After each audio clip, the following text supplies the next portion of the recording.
Hi, I'm Eric Blevins with HyprMX. We're here at Pocket Gamer Connects in London, starting a new decade off, 2020, and I'm excited to be joined by Jon Hook from Homa Games. Thanks for having me, Eric. Absolutely. It's been a little while since I saw you in Helsinki, so it's good to have you back. Yeah, we've been busy. Yes, I've heard. So please tell me about Homa Games, and for those who aren't familiar, what's been going on the last couple of years. Sure. So we're a hyper-casual games publisher based out of Paris, and super excited to be telling our story at Pocket Gamer because 2 years ago it was like 3 of us, a couple of games. Now we're 30 people, another 15 open roles. Wow. We've had over 100 million downloads, and Skyroller for us, it was like top 10 most downloaded game globally in December, like number 2 hyper-casual, 19 million downloads just in December. So as a business, all the investment that we've been making in our technology behind the scenes is really paying dividends now, and we are seeing that next level of growth in our business. But also we've had a couple of successful launches in Idle, and we'll talk about why we've done that later and the importance of that in terms of how games are changing. But this is 2020 is a big year for Homa Games. I imagine, in a lot of other genres, the earlier you start thinking about monetization and how you're going to incorporate rewarded video into the major mechanics makes a big difference. Yeah. With hyper-casual, I feel like you have to evolve and change so much more quickly that as a developer, is that something you look for when you're talking to someone new? How likely do you think they are to take feedback, implement it, and be willing to change essentially the game? Of course. Yeah.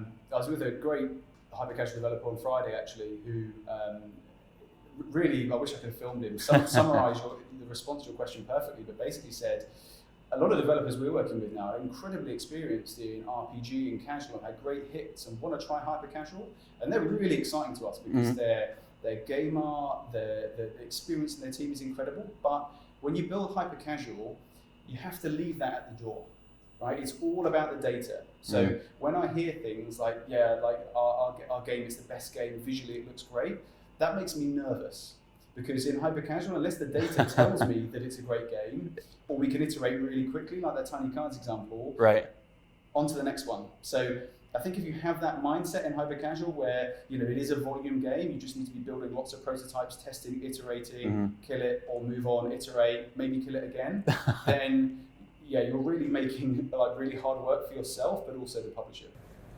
Now, Jon, the mobile game industry in general is just booming. I think last year when we heard the total numbers and revenue, it was insane, bigger than global box office numbers.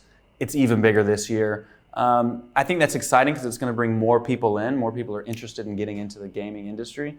What is it about working in this environment that you love, and why do you think somebody should get involved? What I love about gaming is it's the human element. It's people, because whilst there is a healthy sense of competition and you all want the kind of best hit game, people are just really open and friendly, and there's so many great events like this where people are sharing knowledge. There's lots of sort of Slack forums, etc., where people share, and having worked in other industries, it just isn't like that. It's really, really cutthroat. So I think that welcomeness in turn creates more people in the industry, because they're just like, hey, everyone's really friendly. Right.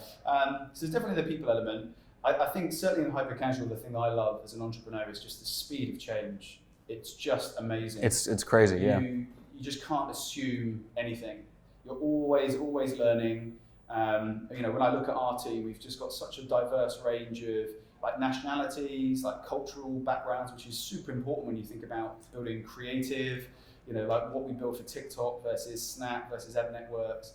But also skill sets. We've got people that used to be analysts at investment banks that know nothing about gaming, but they can just spot these couple of things that make all the difference in our game. So I love that richness of just completely different skill sets. So for me, that's why I think gaming is such an attractive industry, because I kind of think, one, you don't necessarily have to be passionate about gaming. If you are, it's a massive plus because you understand what you do.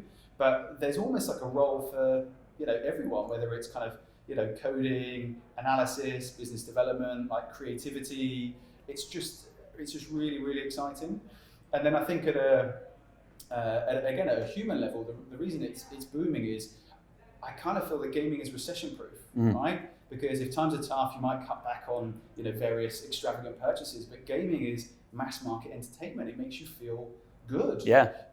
So, of course, if you look at the stock market, the publicly listed companies, of course, sometimes you live and die by your latest release. But I generally think from a consumer perspective, there's no, certainly from a UK perspective, Brexit was going on, but as far as I can see in the UK, people were still playing games, right?